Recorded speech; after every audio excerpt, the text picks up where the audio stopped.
For the first step of pottery making, we're going to show you how to use the potter's wheel.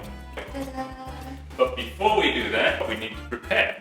First, you have to make sure that you remove all your jewelries, your rings, your watches, put it inside your pocket, and also, Agus here has his apron. You have to put on your apron to protect your clothes from getting dirty.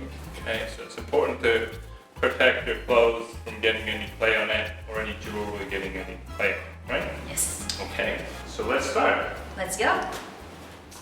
Now we're behind the potter's wheel. How do we start? As you can see, we have a lever here.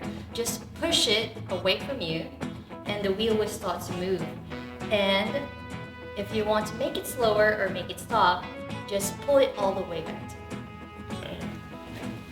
So how do I use this bucket of water? This bucket of water is for wetting your hands and wetting the clay. So you just dip your hands in it. Just make sure it's fully wet and wet the clay, like so. You want to make sure it's quite slippery. You shouldn't feel a drag. Now we know how to operate the potter's wheel. In our next video, we're going to show you how to make the basic shape. Yes.